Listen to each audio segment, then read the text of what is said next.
Hi there, welcome back to another episode of my Pokemon SDK tutorial.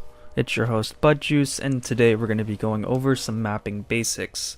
I know it's been a little bit since the last one, just bear with me, I'm going to do these on my time when I want, so kind of don't expect them weekly or on a certain schedule. They're just going to come out when I feel like making one. So going with the mapping basics, we're going to be going over how to make a map.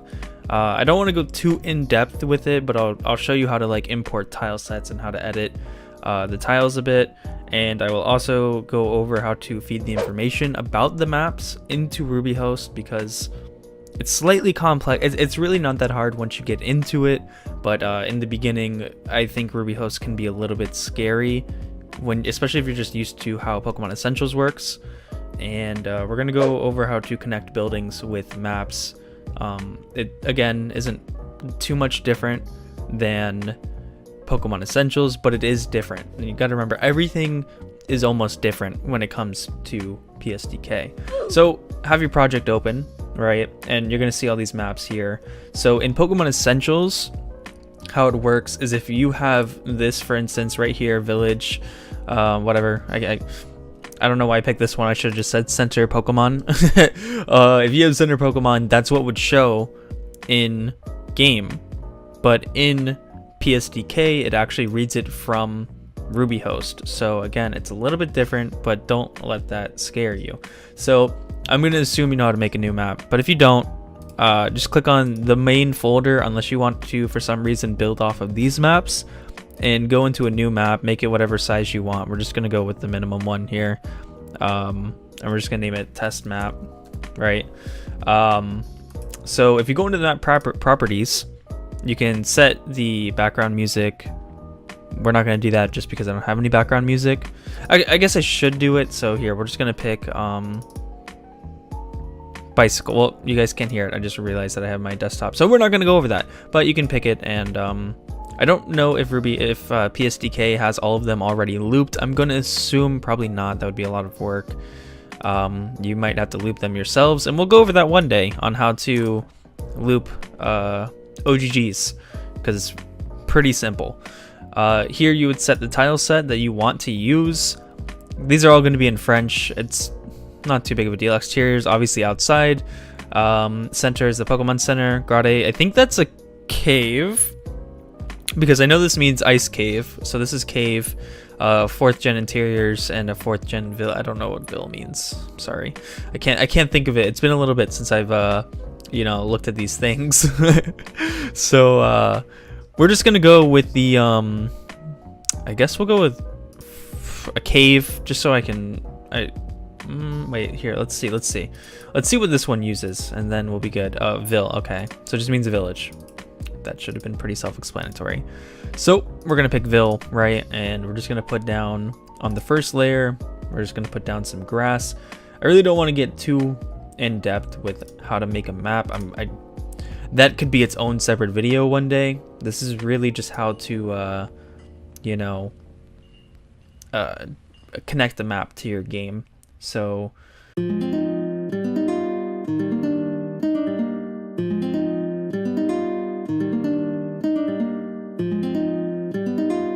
it's a really small map, but it's really not to show you how to map. Like I said, we definitely need a building for what we're going over today, so we're just gonna plop down.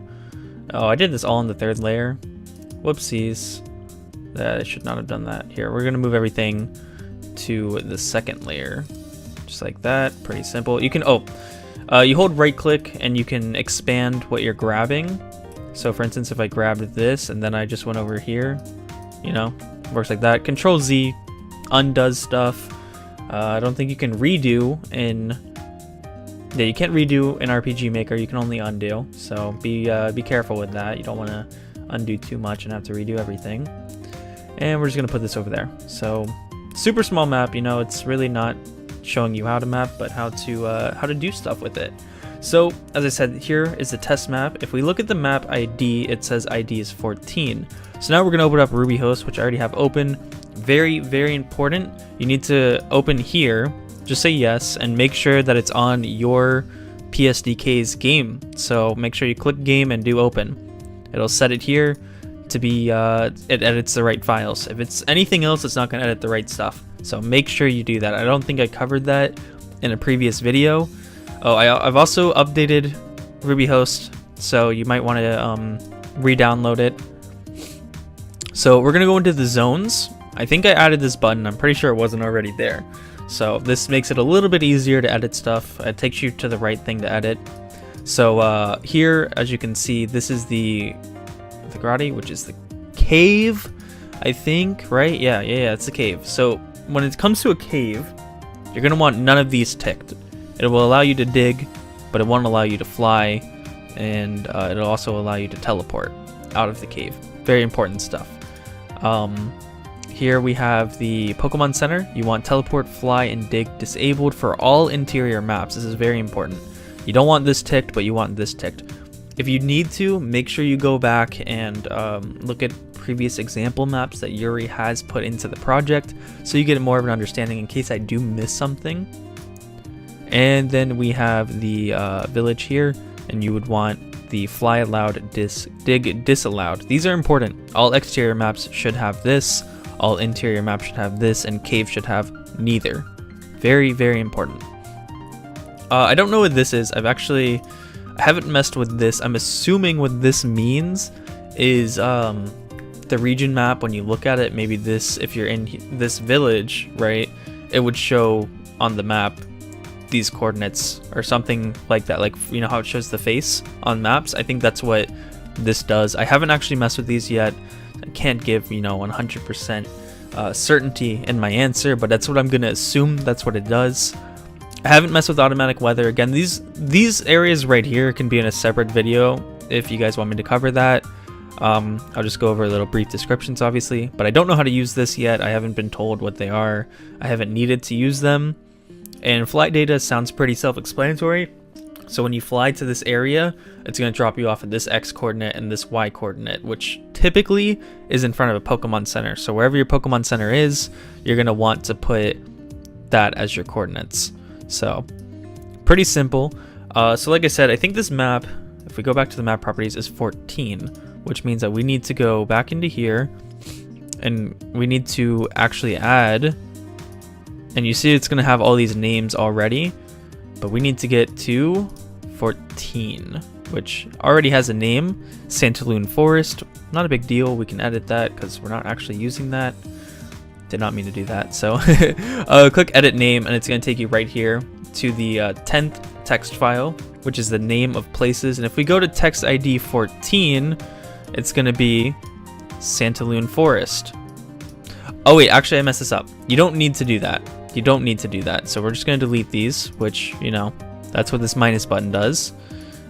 We can technically go to the first one that's not really being used, which is 9, because I forgot, instead of the zone being the ID right here, you set the map ID here. So whatever name you have in here in the RubyHost for this map ID, whatever's listed here, is going to be what shows when you enter in this map.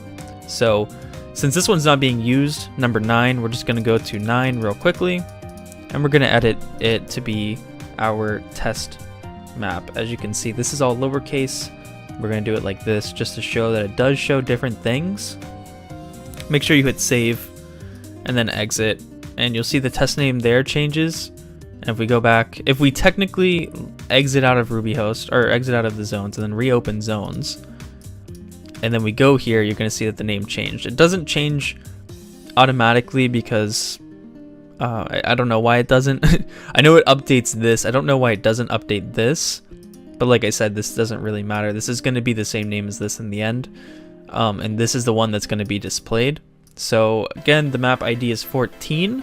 If you wanted to do multiple map IDs, you could do like 14, 15, and then close it out like that. That's how you would do multiple map IDs, but we're only doing 14, so we only need that. And like I said, we want, since it's an exterior map, we want fly allowed and dig disallowed, but we don't want this one ticked. And then we just hit save.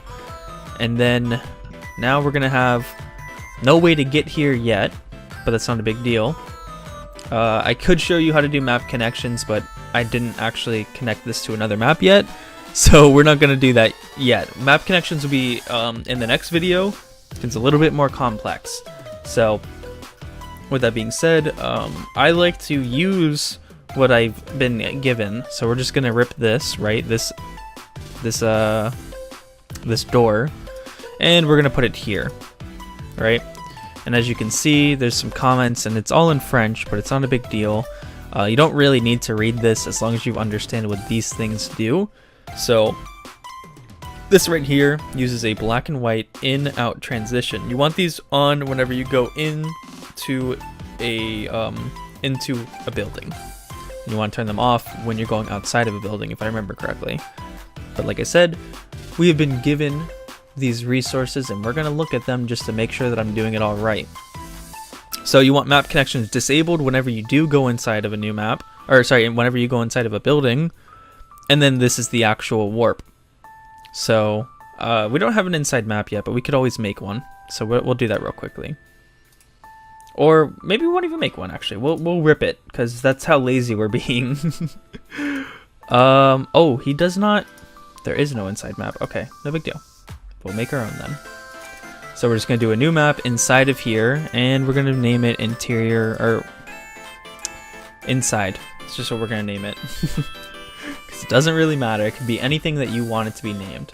And again, these aren't going to be the best maps because I'm really not trying to make an amazing map. So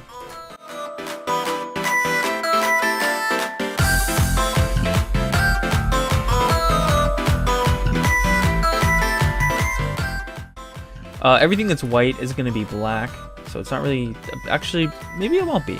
I think you can still walk on it if that's the case. So we're just going to click on this little black square here and just make everything black.